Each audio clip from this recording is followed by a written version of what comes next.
building big businesses, of going spectacularly bankrupt, and of rebuilding again. I love interviewing everyday people and finding out their backstory.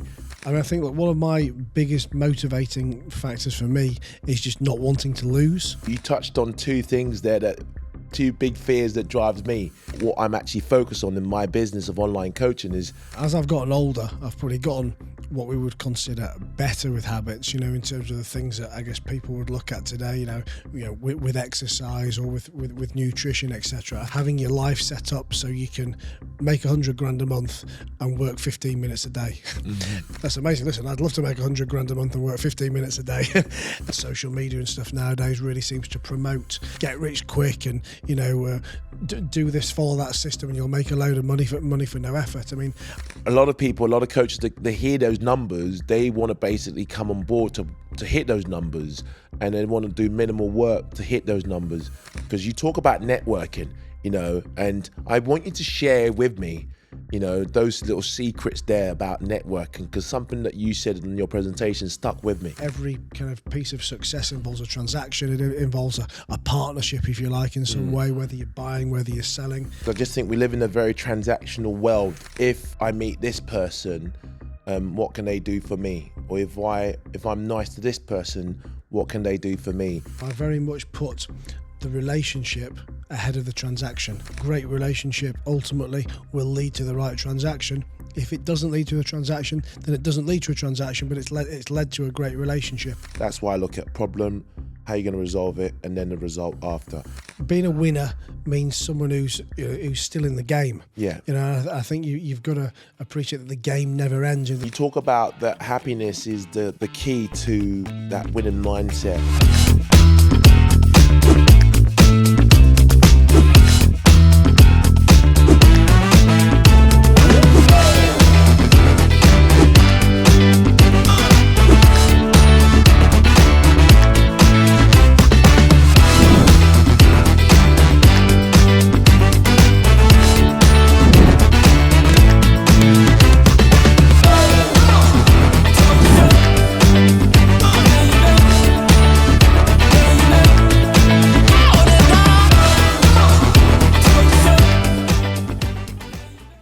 Welcome to the Winning Mindset. My name's Wale Adesomoye, your host.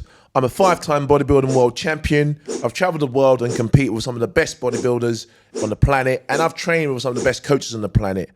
And I'm here today with none other than Mr. Matt Heycox with me.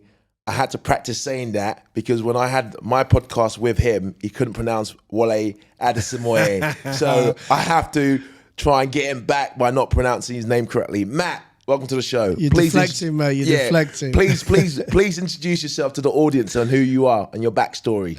Like you say, my name's Matt Heycox. I always describe myself as a lifelong maker of mistakes, but an entrepreneur. And listen, I've been in business since I was kind of 18 years old.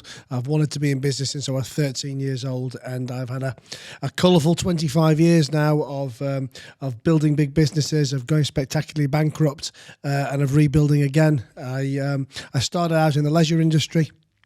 Grew a big business in that, bars, clubs, pubs, restaurants, had shops, had hotels, lost a lot in 2008, a bit of the credit crunch, a lot of my own mistakes. And since I rebuilt from then, I kind of moved from one side of the table to the other and went from being borrower to lender and from business owner to business advisor and business investor. And, I guess that's my 30-second story with a very croaky voice. Matt, you're an interesting person because there's a lot of stuff that I didn't know about you that obviously was presented to me in the presentation you'd done in the mastermind that I was on, the 7-figure scaling system. And I found that quite interesting. So for me, I love interviewing everyday people and finding out their backstory in regards to what makes them the person they are today. So you're very successful in your own rights. You got a beautiful watch on, an AP. The last time you turned up at the presentation, you had a Richard Mille on, so the list of watches go on. I guess to me, I love watches. So there's always a conversation starter when I see someone wearing a timepiece. To tell us about what has made you the person you are today and led you to be successful in the field that you are in right now? You know, I mean, I talk about this a lot and I think about it a lot. And I mean, I think that one of my biggest motivating factors for me is just not wanting to lose. Not so much in like an arrogant way of, I've got to be a winner, I've got to be a winner, but just not wanting to be a loser. If that makes sense. I do see the two things as very distinct. I think, I've always feared being broke.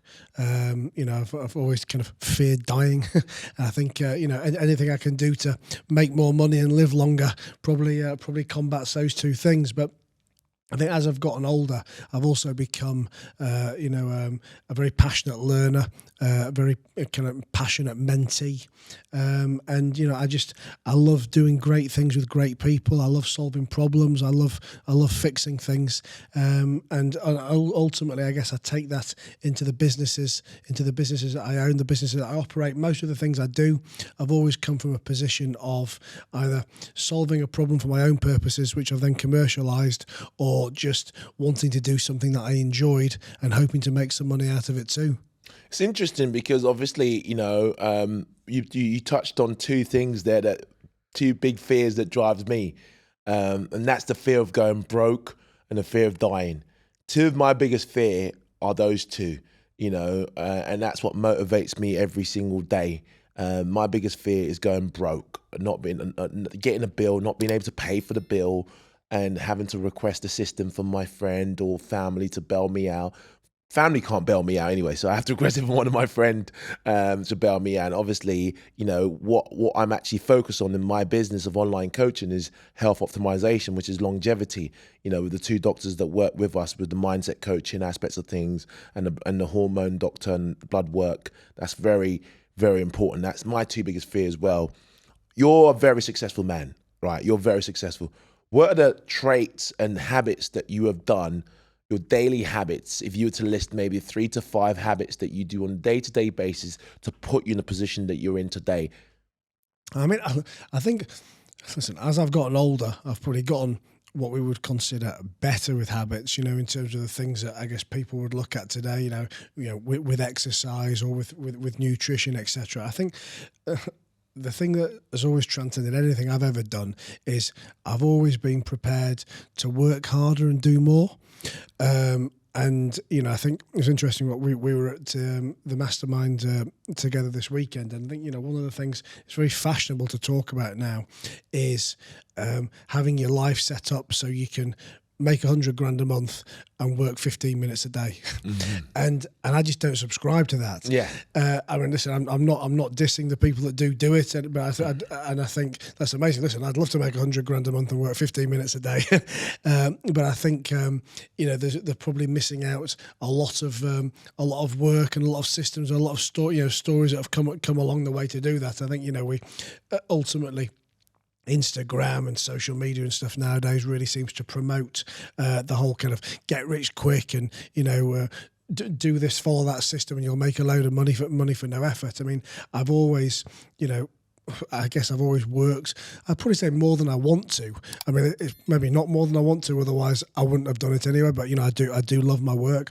But I think I've always, when the times are good, I've always put the work in, and when the times are bad, I've always been prepared to do the stuff that other people won't do.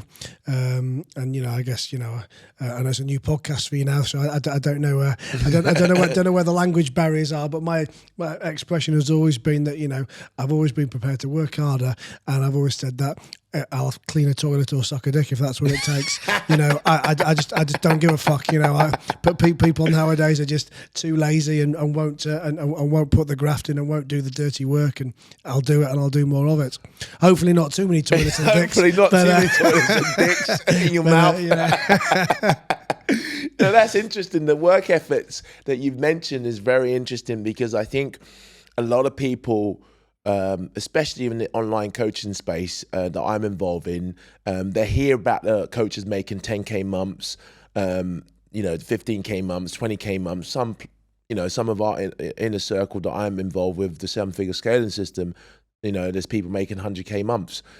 So a lot of coaches, they hear those numbers, they want to basically come on board to hit those numbers.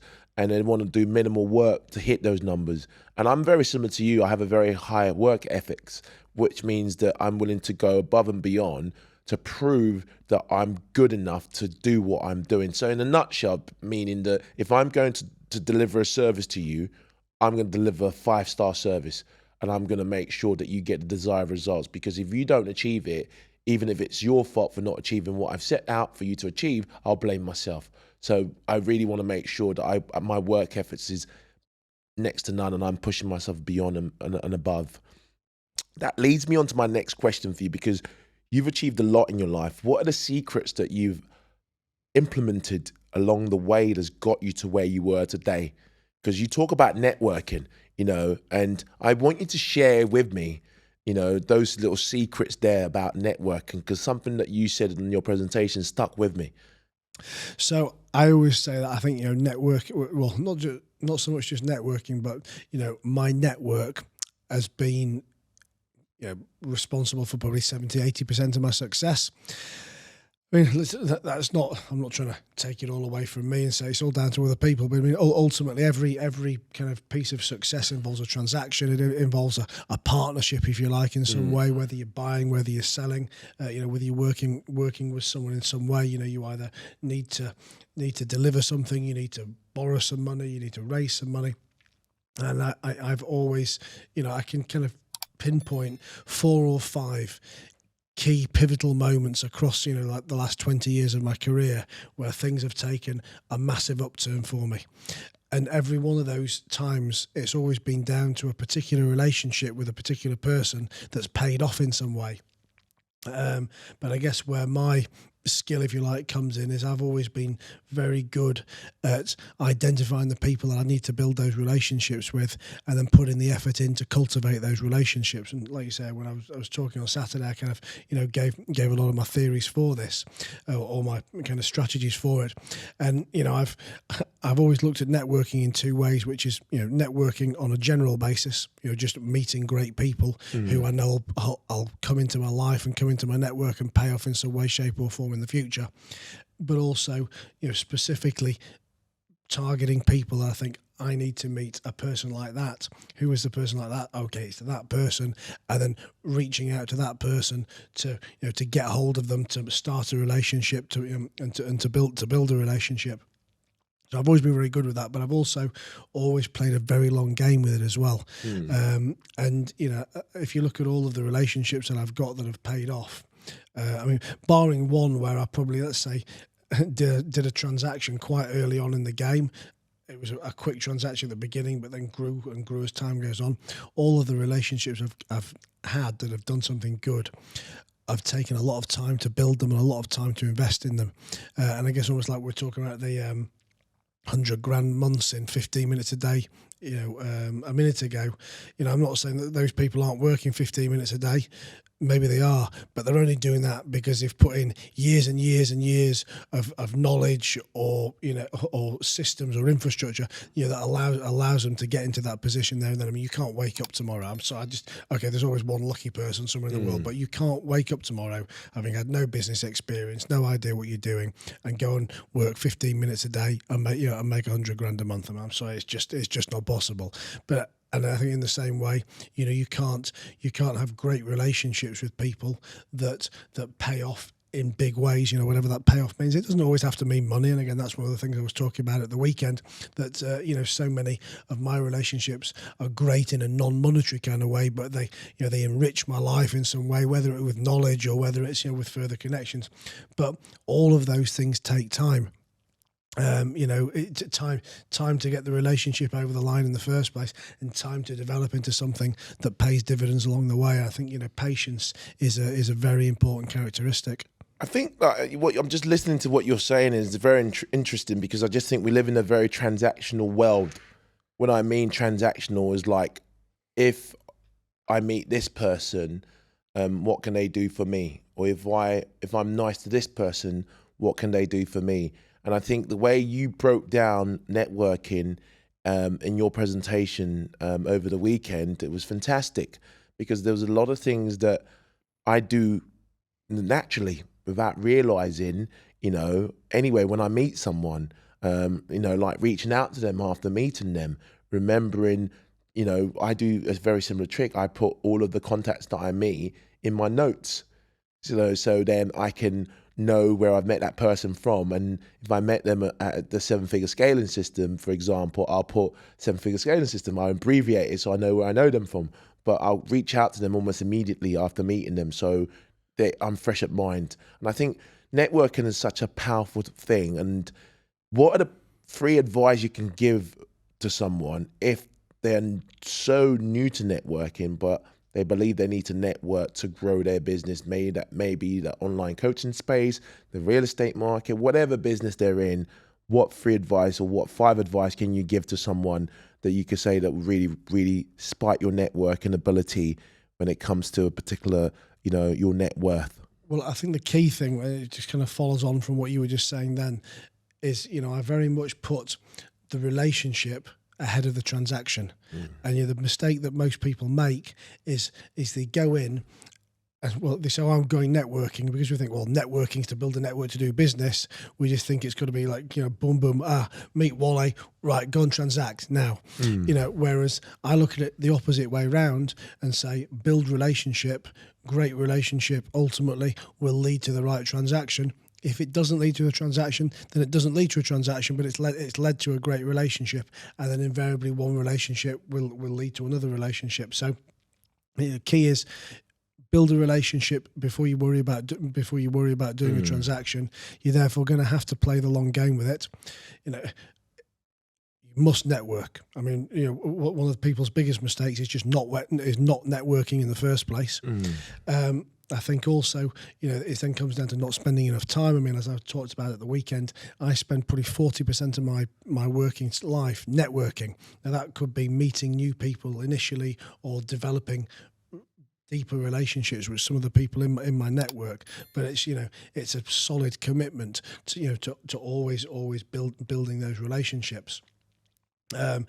When you're meeting people, following up is key. I mean, you just mentioned then about we have the same little strategy of putting our contacts in the notes rather than the contacts until we've followed up with them. But whatever your strategy is, you must have the follow up, because again, invariably what people do is they'll meet someone at a networking event or meet someone in a social circumstance, not follow up with them. So all of a sudden, you've both forgotten about each other anyway.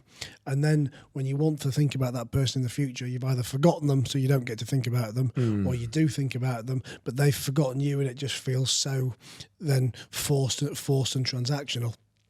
But I think the key is to look at networking as relationship building, and then great things and great transactions will come, but not just running in thinking you can transact tomorrow. And the analogy I always give is, I said the 3 most important words in networking are give, give, give.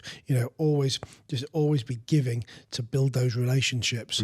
Giving without the expectation of receiving, but thinking of it like a relationship ATM that you can only take out of the ATM once you've already put a deposit in, and the more you've deposited, the more ultimately you've got to take out at some point in the future. It's an amazing way of looking at it, because I think, like I said to you, you've got a good strategy in place. And I think, especially with me, when it comes to, I'm a very logical thinker. You've got to look at, when you have a problem, you got to look at how you're going to resolve that issue, and then you got to look at the results you're going to deliver. That's why I look at problem, how you're going to resolve it, and then how you're going to resolve it, and then the result after. So networking are steps to it. So if you walk into a room, for example, at a networking event, or an example would be that room that we were in, and you've got over 250 people in the room, it's very difficult to go and try and speak to every single person on every single table. I mean, there's probably half the room I never, even more than that, 3/4 of the room I probably never spoke to over the weekend. So what advice would you give to someone when it comes to networking at a big event like that? Look, I split the networking and the kind of, let's say, the going deep / relationship building into 2 separate things. And when I go to a big event like that, for me, the key focus is on meeting as many people as possible.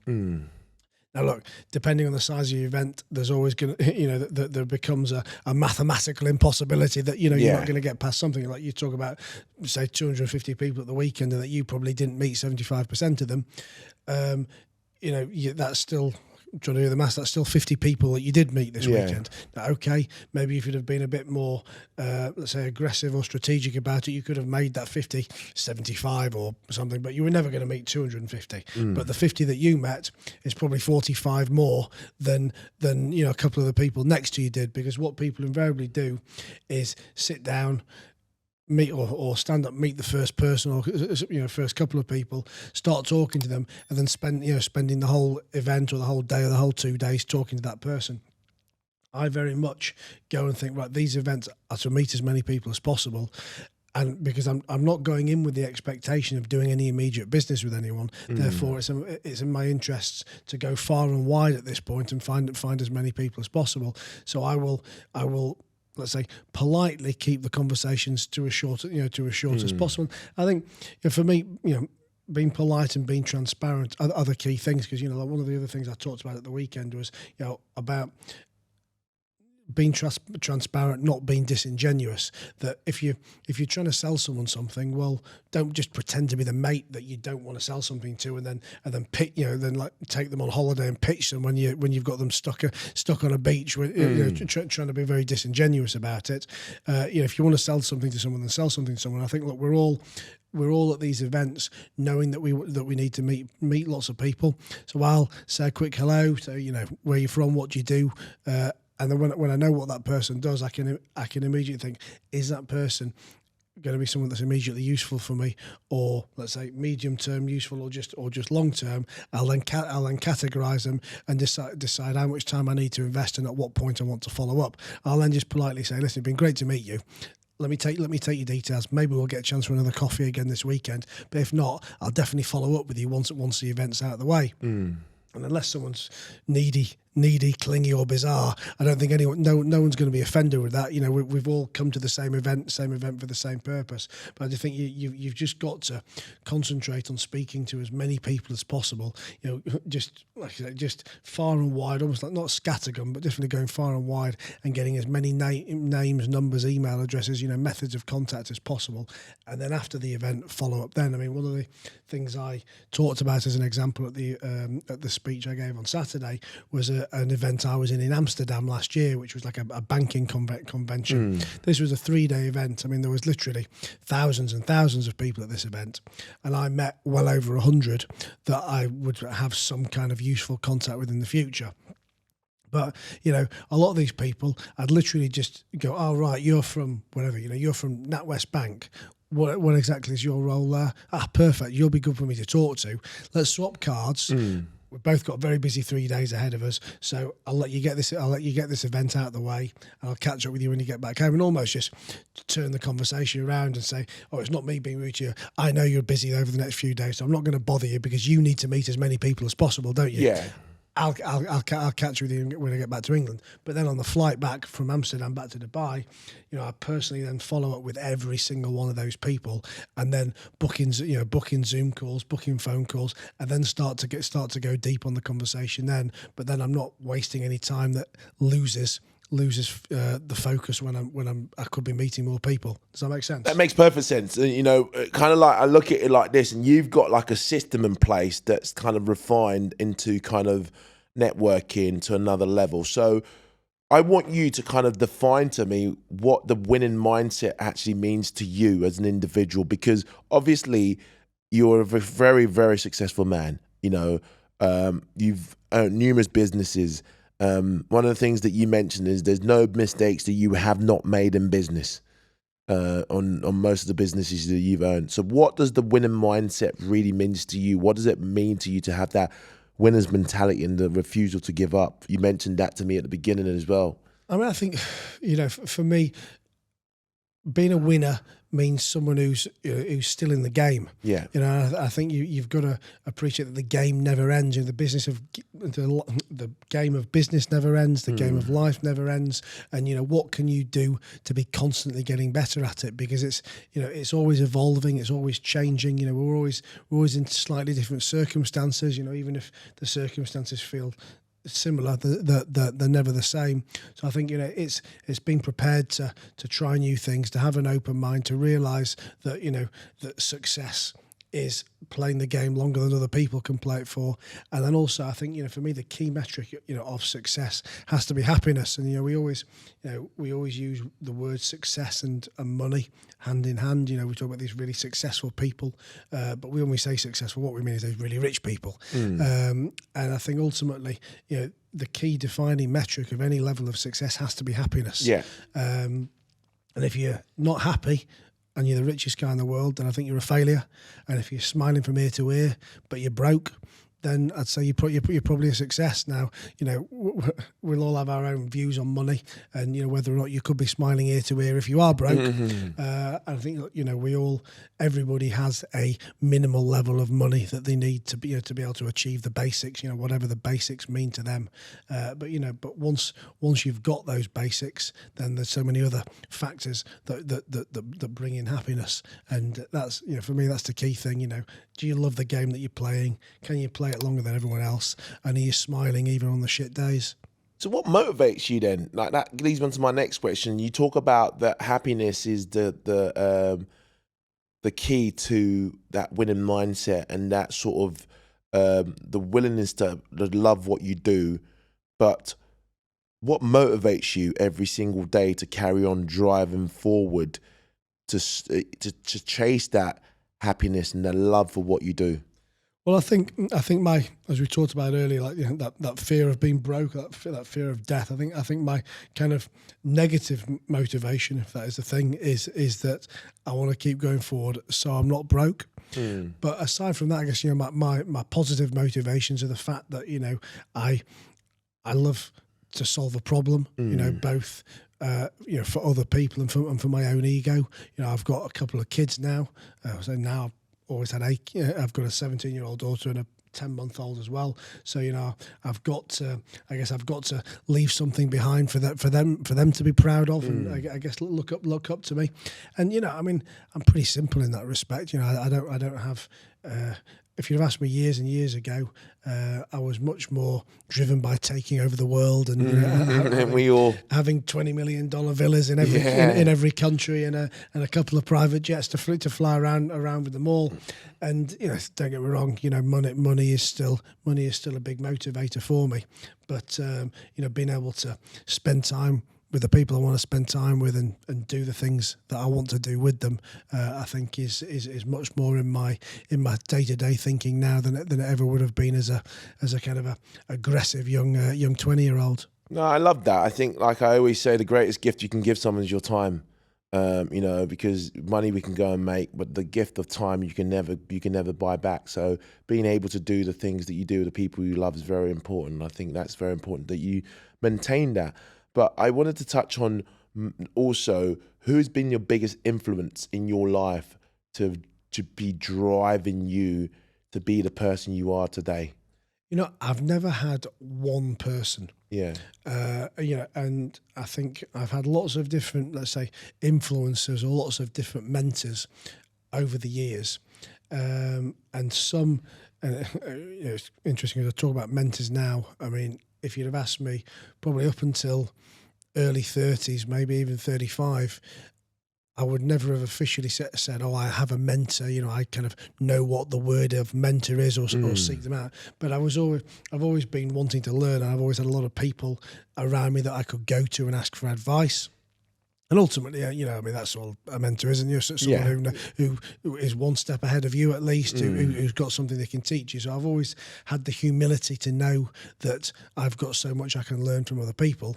And I've always had those kind of people to go to, but probably never formally thought about it in the context of mentors. But then from, probably for the last 6, 7, 8 years, I've definitely very much thought, mentor, mentee, seek out that person, build my kind of mentorship network.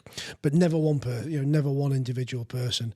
And for me, it's been a combination of different people with different skill sets, because I think ultimately, you go to a mentor for a problem, don't you? Like if I want to learn how to get massive arms, then I'm sure you could be my mentor. Yeah. If I want to learn how to make $100 million from a tech business, you're probably not the guy to ask.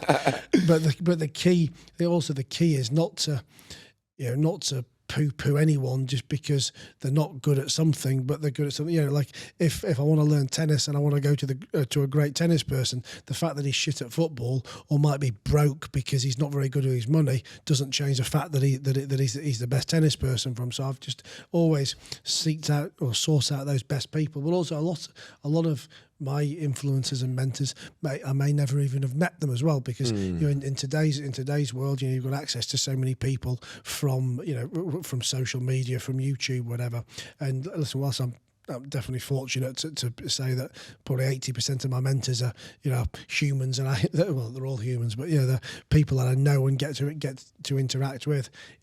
I've definitely learned, and still do get to learn things from books, learn things from podcasts, learn things from social media, etc. And some of the people that I follow, names I'm sure your audience are going to know, like an Alex Hormozy or someone like that. I would consider him a mentor. Yeah, okay, I don't know the guy, I'll probably never know the guy, but I get to absorb his information. I get to look up to him in a way to solve a problem that he's solved before me. And yes, okay, I don't know him, I don't have him in my phone book, I don't ring him and ask him the question, but I listen to his podcast, I read his book, I get my head around his YouTube video, and it puts me one step ahead in the game. Yeah, that's the key. I think mentorship is very important, and I probably wouldn't have invested in mentorship. Probably, I'm almost 44 now. If I was in my mid 30s, well, I say early 30s, mid 30s, I probably would not have invested in a mentor. But when I got to a certain age, I believed that it was needed to get me to the destination that I wanted to get to. And the level that I wanted to get to, I didn't believe that I can get there without mentorship. And I think that's why I value mentorship so much. But now you know what you know now, though. Do you not regret and not think, well, I should have had one at 20? Oh, yes, okay. I deeply regret it. I would have rather go into Louis Vuitton and bought a bag and spend $3,000 in Louis Vuitton or 18 grand on a watch than spend that on a mentor. Now it's the other way around. I'd rather spend that money on a mentorship, which I can probably 10x in a year, than go and buy a watch that's gonna, a watch might appreciate, but a bag would depreciate. I think that is the fault of what I would call modestly successful people. Yes. And that, and we'll all have a definition of what, let's say, modestly successful is. But, you see it so much yourself now that someone who's gone and made $1 million or a couple of million quid thinks that they absolute fucking dog's bollocks.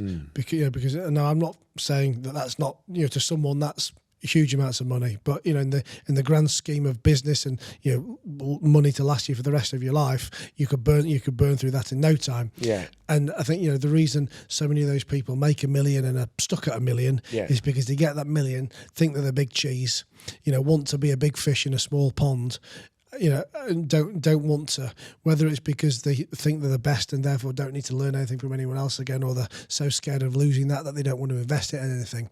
Whereas for me, the guys who are super successful, the guys who really go on to change the world, to make massive sums of money, are the ones that kind of have the humility to realise that kind of whatever you've got, there's always so many other people who've got so much more, and and that almost like what you've achieved is a speck of nothing in the grand scheme of things. And do you have that desire for more and that humility to know that you should be going to ask to learn from others? Does that make sense? It makes perfect sense. I think what you touched on at the beginning as well about the hunger to learn is I'm a very similar position to you. I mean, I've trained for 32 years since the age of 12, and I've trained for 32 years. And for me, I feel like I want to remain forever a student. And that's one of the reasons why I travel the world and train with some of the best bodybuilders, some of the best coaches, and have some of the best mentors in the business. And but I was going to say, I was talking in monetary terms. Let's move it into a sporting, sporting analogy, like you're saying. So that's, this is you as someone who's trained for 32 years, who's been a champion in different areas, and you're still saying, I want to train, I want to learn, I want to seek out these coaches, I guess the kind of monetary analogy I would give is how many people do you see in the local gym who've, popped a few roids and got a couple of pecs on them and think that they're, the king dingaling, and that, no one else can lift what they can lift, and I don't need to learn anything, and I'm the best, and that's why ultimately they'll never achieve the things that you've achieved, because in 32 years time they'll have faded and burnt, where 32 years later you still think, fuck, I still have to keep learning. I mean, everyone else is looking up to you thinking, this guy's stood on stages, he's won this, he's achieved the other, but you have the humility to say, you know what, I still need to learn. I think it's important. I mean, you call it humility. For me, I think it's just humbleness. Yeah. I think like one of the greatest things you can do is to remain forever student. And I always say you have a fixed mindset individual, and you have an open mindset individual. I never ever want to become a fixed mindset individual. Like in anything that I do, I'm never married to one idea. I'm never married to one ideology, one idea. If there's something that I'm doing today that I can do better, please tell me. I've lost the count of how many reps that I've done. I've gone beyond mastery in my field, I believe. But if I'm doing an exercise and someone comes up to me and finds a better way of doing that particular exercise, I would say, please show me. Let me learn from you. Let me see what you are doing that I'm not doing, and I can now implement into my life. I think for me to have that winning mindset, and for anybody listening to this podcast to have that winning mindset, they must remain forever with an open mindset rather than a fixed mindset. It's very important, because that allows you to learn new things and better way of doing things. I think when I listen to you sometimes, you are a very articulated man. You speak very well. You understand the room and you can work the room. Who would you say that if kids are starting off today as an entrepreneur, what advice would you give them? They want to reach that first million. I mean, it's so easy to see on social media now, influencers with drop shipping, with online coaching, with so many different online businesses now, people making 25k months, making $1 million a year. It's quite easily to do now. What advice would you give someone starting off today, an entrepreneur? I mean, kind of following on from what you're saying about being a forever student, one of the first things I say to anyone starting businesses is to accept and understand that you know nothing. Yeah. Because I always say that because business has such a low barrier to entry, i.e. you can not be in business yesterday, be in business today, and therefore consider yourself a business owner. And there's no like league tables of how do you compare one business owner to another, that people just, I think maybe it's ego, or I don't know, maybe it's because there aren't the league tables. People think, well, I'm a business owner, therefore I know everything. And, again, the analogy I'd always say is if you started playing football yesterday, you would never think for a minute that, I'm going to go and play with the Manchester United boys this weekend. I mean, you wouldn't even think you were fit to play in the local five-a-side league, because, you've got that, not knowledge or there's the league tables, the common sense to say, well, hang on a minute, how can someone who's started in football yesterday possibly be playing against world-class people a week later? I think so many business owners make that mistake that, because they can write entrepreneur on their Instagram profile, in 3 seconds, that kind of means that they sit alongside other entrepreneurs who have been in the game for 10 years, 20 years, 30 years, 40 years. And it gives an arrogance, or it ultimately means that you close your mind to learning all the things that you need to learn, because so many situations in business you only ever really get to experience once, because there's so many bad experiences. I always talk about my bankruptcy, and when people have financial difficulties and when people are maybe going to go bankrupt, it only ever happens. Well, hopefully, it only ever happens never, but often it will only ever happen once. You've never experienced it before, and if you go into it thinking, "Well, I can navigate this myself," well, you're doing it in the dark because you've got no experience of that thing. So I think, first of all, whatever area of business you're going into, accept that you know nothing, and be a permanent student. Well, not only be a permanent student, be a very aggressive student in the early days. And secondly, you've got to pick something that you know. Well, I was going to say that you know and understand, but if you don't know it and understand it enough from the beginning, that you're going to love enough to spend the time knowing and understanding it. Because like, you mentioned drop shipping and crypto and all these things that we see online now. I'm not saying you can't make money from any of these things. For sure people do. But I think there's a lot more people making money selling systems on how to make money from it than there actually are people really doing it. And I think too many people never see success because they chop and change. Unless you're very lucky, we all know that success in any field, takes time. Whether it's because it takes time for that business to develop or because it takes time for your skills as a business owner to develop. And again, you can't, if you want to be a bodybuilder, you can't start pumping weights for a couple of months, think that your chest's not big enough. And go, fuck this! I'm gonna start being a rower. I'm gonna start being a tennis player. Yeah. Keep jumping between all these things. There'll be some foundational skills across all of those different kind of sports, but you've got to pick something and stick with it for the long haul.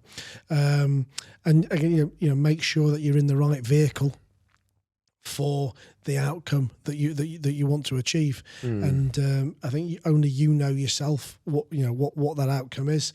Some people are going to be happy earning 10 grand a month. Some people have got aspirations to build $1 billion business. But I mean, first of all, I think before you build $1 billion business, you need to have learned how to build $1 million business. And there's stepping stones along the way. But also, if your dream to build that $1 billion business is selling pink glasses with sparkly water and and a diamante napkins to go with it, it's probably not $1 billion market. So is it the right market? Is it the right vehicle to actually take you to where you want to be? I think you mentioned something very, very that I'm very passionate about, and that's love. I love what I do. I really love my business of online coaching because not only am I actually changing lives, but when I look at it, it's not work. I'm writing training programs that I can do with my eyes closed. I'm guiding someone on nutrition, things that I've done for years of my life. I absolutely love it. I want my legacy not to be about me as an individual, but to be about how many people I help and blessed around the world. And I think that's what's important. A lot of people don't genuinely love what they do. So they come into it and they're more interested in the monetary rewards that they're going to get from what they're doing rather than actually passionately loving what they're doing. I know it must be hard to love drop shipping, but you are probably going to love the money you're going to make from it more. But for me, online coaching, that personal touch that you have to a client and that personal connection you have with a client goes beyond any financial reward that you can give me. But I think as well, as long as you understand, let's say, the rules of business, the different strategies of business, there probably isn't many areas where you couldn't do something that you loved and make as much money as you'd like to make as well. Okay, yes, there's going to be limits, but let's just take your online coaching. Maybe you can't make $1 billion. Maybe you can't become a billionaire out of that, but I'm sure you can make enough money for you, for what you'd like to earn, or for what most of the people entering that space would like to earn. And when people go, it's a limited market, how many people can you train? Well, first of all, it's online, so it's a scalable business. But secondly, you've then developed a customer base who know, like, and trust you, who have got desire to better themselves, to better their bodies, etc. So then there's the next level is there's all kinds of other products you can sell those people, whether it's a more expensive version of coaching, whether it's a lateral step, from coaching to nutrition to hormones to mindset, whatever. There's if you understand the rules of business and the rules of marketing, psychology, life, etc. I fail to believe that there isn't something that you love that you could build a business in that would not make most people as rich as they would want to be. Yeah, I think you're right, but a lot of people, they don't know their why and purpose. I think for me, my why is to help my family and make sure the people that I love have a life that they can only dream of. That's my why. My purpose in life is to bless as many people as possible along the way. Because when you have your why and you have your purposes, the journey ahead, no matter how rough it may get, it's clear to you on what you want to deliver and how you're going to deliver that. So it leads me on to my next question for you. What's your why and what's your purpose in life?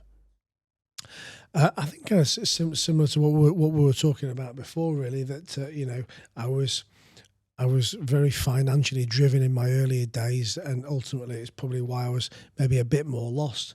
And if I look at what I want to do now, I love solving problems. I love spending time with the people that I want to spend time with, and I want to, have something current and something to leave behind that, that my kids can kind of look up to and be proud of. I always say that, my youngest daughter's too young to realise it at the minute, but my eldest daughter's had a tough ride for the last 17 years of me of having to watch me get my arse out on Instagram and be very inappropriate in many different situations, and she's suffered that with a smile on her face. So I'd like to leave something a bit more serious and stable behind for her to be proud of. But ultimately, it comes back to that thing that for me, success looks like happiness, and my why really is to make sure I'm smiling and to make sure the ones that I care about are smiling too.